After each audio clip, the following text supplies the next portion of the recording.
Assalamualaikum warahmatullahi wabarakatuh. Apa kabar Ananda soleh-soleha? Alhamdulillah, luar biasa. Dengan BPI, makin cerdas, makin soleh-soleha. Allahu Akbar. Ananda soleh-soleha, semoga semuanya dalam keadaan sehat dan semangat ya. Hari ini kita akan belajar BPI lagi, Bina Pribadi Islami, dengan judul pelajaran hari ini, materinya Ayo Belajar Ikhlas. Sebelum kita memulai pembelajaran, ada baiknya kita awali dengan lafaz basmalah. Bismillahirrahmanirrahim. Nah, Ananda, hari ini tujuan pembelajaran kita yang pertama adalah mengenal syarat diterimanya amal. Yang kedua, menjelaskan hal-hal yang mengikis keimanan. Yang ketiga, bersemangat beramal meskipun tidak dilihat atau dipuji orang. Sebelum kita memasuki pengertian ikhlas, Ustazah akan ngebahas tentang sebagai seorang muslim, kita dituntut untuk melakukan kegiatan yang baik dan bermanfaat. Misalnya, mengingatkan orang lain untuk mengerjakan sholat, belajar, dan sebagainya. Sebelum melakukan amalan, hendaknya mengucapkan niat terlebih dahulu. Bagaimana niat itu?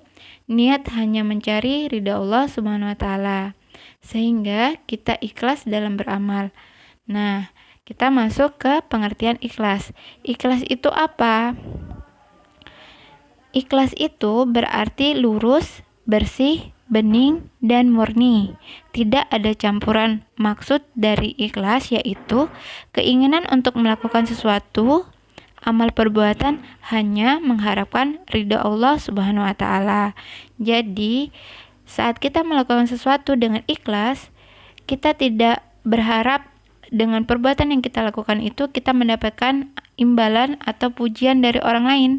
Hanya yang kita harapkan adalah harapan ridho dari Allah Subhanahu wa taala. Nah, itu yang disebut dengan beramal dengan ikhlas. Kemudian, kedudukan ikhlas. Apa maksudnya dari kedudukan ikhlas?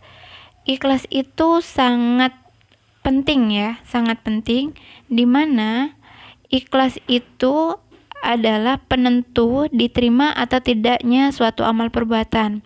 Jadi semua amal perbuatan kita, amal baik kita belum tentu diterima jika syarat ikhlas itu tidak ada.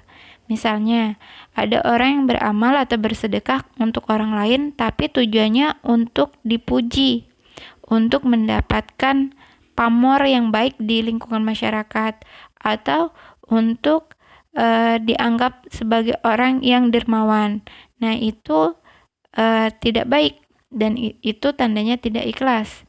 Jadi, tujuan satu-satunya yang tadi Ustazah sampaikan di awal, tujuan kita beramal itu kita niatkan hanya untuk mengharapkan ridha Allah, bukan untuk tujuan yang lainnya, seperti itu ya.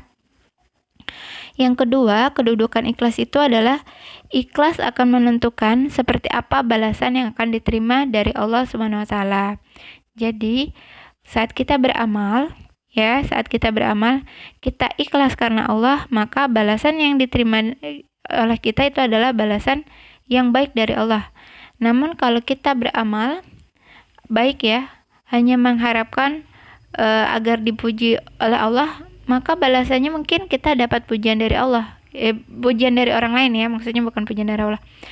Kita bakal dapat pujian dari orang lain, tapi di sisi Allah kita belum tentu mendapatkan balasan yang baik, seperti itu ya.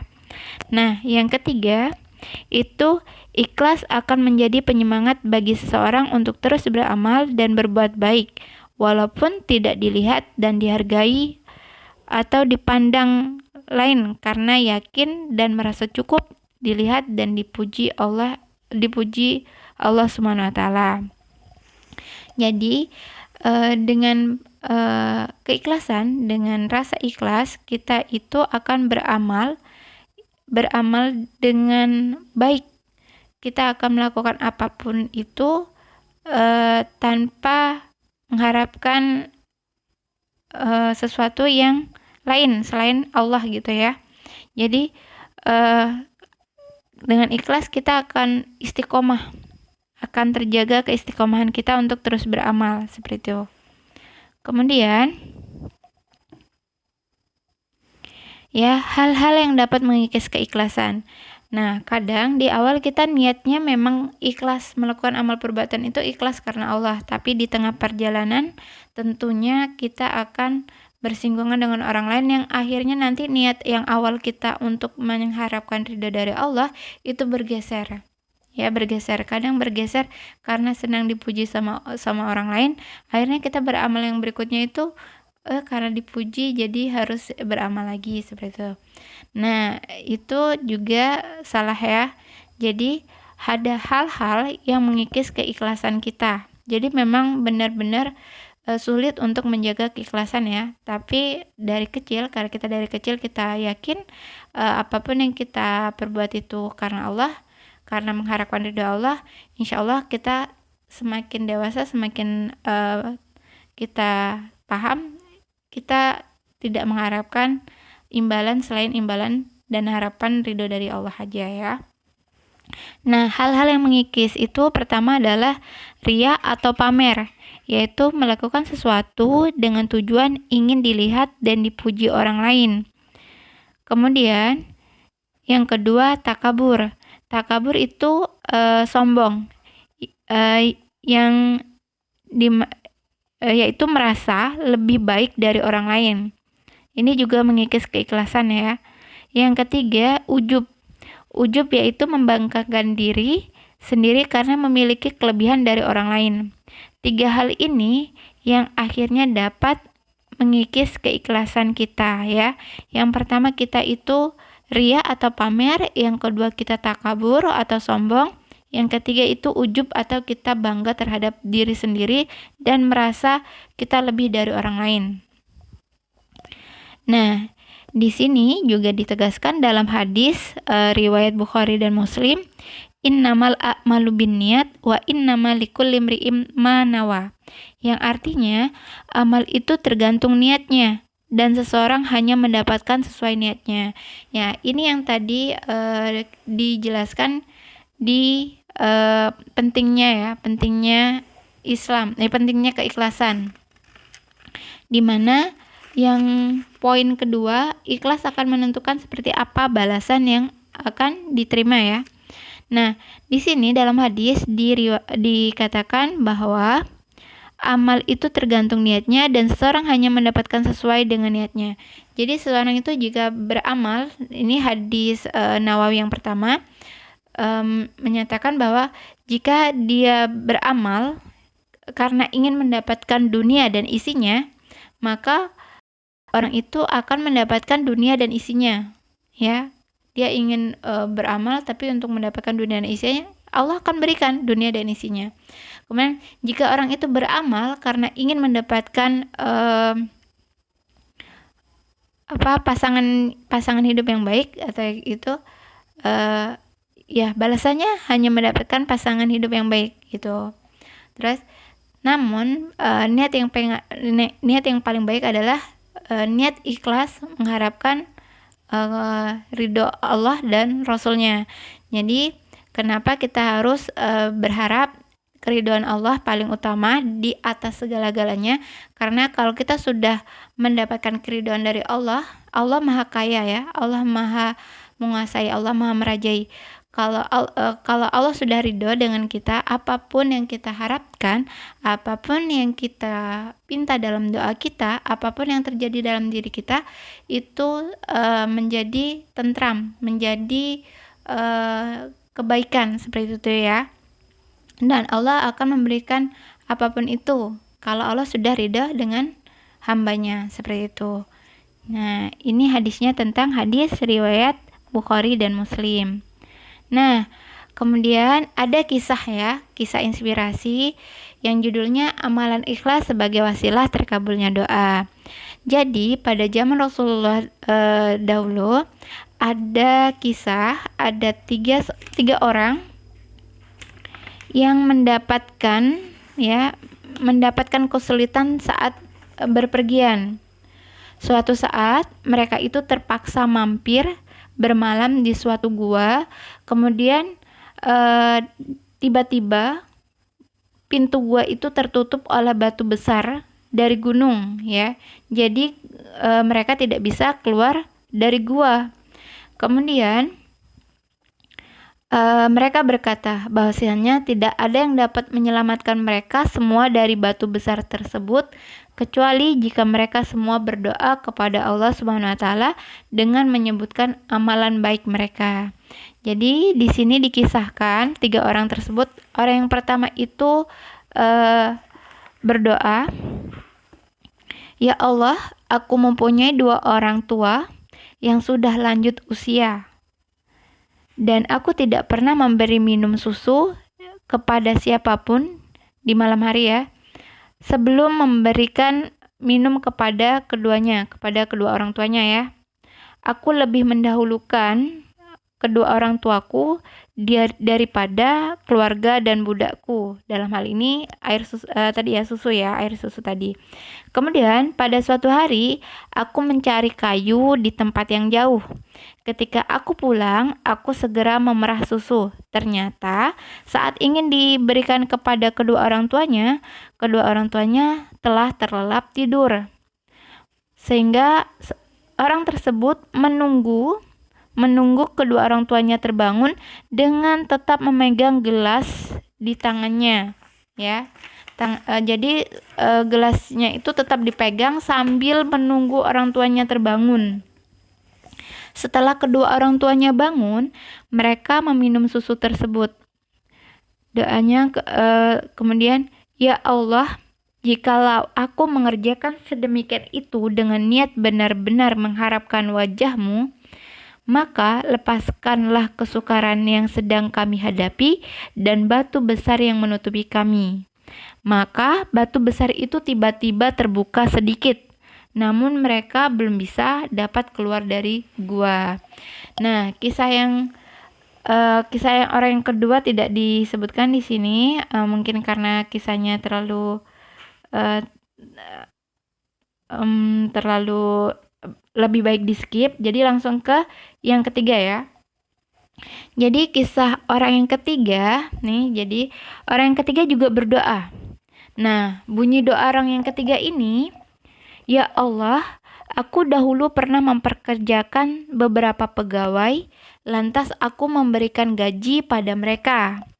Namun ada satu tertinggal yang tidak aku beri. Uang itu aku kembangkan hingga menjadi harta melimpah. Suatu saat ia pun mendatangiku. Ia pun berkata padaku, 'Wahai hamba Allah, bagaimana dengan upahku yang dulu?' Aku pun berkata, 'Itulah upahmu yang aku kembangkan, yaitu unta, sapi, kambing, dan budak.' Ia pun berkata, 'Wahai hamba Allah, janganlah engkau bercanda.' Aku pun menjawab, 'Aku tidak sedang bercanda.' Aku lantas mengambil semua harta tersebut dan menyerahkannya kepadanya, tanpa tersisa sedikit pun. Doanya, 'Ya Allah, jikalau aku mengerjakan sedemikian itu dengan niat benar-benar mengharapkan wajah-Mu, maka lepaskanlah kesukaran yang sedang kami hadapi dari batu besar yang menutupi kami ini.' Lantas gua yang tertutup itu terbuka. Mereka pun keluar dan berjalan." Nah, jadi kisahnya ini 2 orang ini terkurung di dalam gua, dan dengan doa mereka yang menyebutkan amal baik mereka itu, akhirnya batu yang menutupi pintu gua itu akhirnya terbuka. Doa orang yang pertama, doa yang orang yang selalu memberikan air susu, minuman susu kepada kedua orang tuanya hingga dia tetap memegang gelas air susunya sampai menunggu kedua orang tuanya terbangun. Dalam doanya, jika dia melakukan itu hanya benar-benar mengharapkan keridhaan Allah, maka bukakanlah batu besar itu. Kemudian batu besar itu bergeser sedikit. Ya, nah orang yang ketiga, untuk kisah yang orang yang kedua di skip ya. Orang yang ketiga itu dia juga punya kebaikan, amal baiknya itu dia punya karyawan. Nah, satu karyawan itu ada yang belum diberi upah. Upahnya itu kemudian dengan dia kembangkan, dia belikan ternak, dia kembangkan menjadi bisnis sampai akhirnya karyawannya itu datang untuk menagih upahnya. Nah, saat itu juga upahnya yang udah dikembangbiakan menjadi unta, kambing, dan sebagainya macamnya itu diserahkan semuanya. Ya, dari upah yang kecil yang jadi modal kecil itu setelah itu menjadi bisnis besar, semuanya diserahkan kepada karyawannya. Kemudian dia berdoa, jika amal itu dia lakukan benar-benar hanya berharap keridhaan Allah, maka bukakanlah batu besar tersebut. Akhirnya batu besar tersebut itu pun terbuka. Nah, itu kisah dari 3 orang yang terperangkap di dalam gua gara-gara batu besar menutupi pintu gua. Nah, itulah tadi tentang amalan yang ikhlas ya. Amalan ikhlas berwasilah terkabulnya doa gitu. Jadi boleh kita berdoa dengan menyebutkan amal baik kita ya, tapi dengan catatan amal baik kita itu memang amal baik yang ikhlas gitu ya. Seperti itu. Jadi ini udah dicontohkan kita boleh berdoa dengan menyebutkan amal baik kita seperti itu. Mungkin itu saja penjelasan Ustazah tentang ayo beramal ikhlas ya hari ini. Ustazah harapkan kita bisa menjadi pribadi-pribadi yang bisa ikhlas dalam setiap amal perbuatan kita. Kita senantiasa dalam beramal baik dan menjaga hati kita untuk senantiasa niat berharap keridhaan Allah semata ya. Ikhlas karena Allah Subhanahu wa taala. Mungkin itu saja yang Ustazah bisa sampaikan. Afwan minkum atas kekurangan-kekurangan Ustazah. Ustazah tutup dengan hamdalah, alhamdulillahirabbil alamin, dan istighfar astagfirullahalazim, dan doa kafaratul majelis subhanakallahumma wa bihamdika asyhadu alla ilaha illa anta astaghfiruka wa atubu ilaik. Ustazah akhiri, assalamualaikum warahmatullahi wabarakatuh.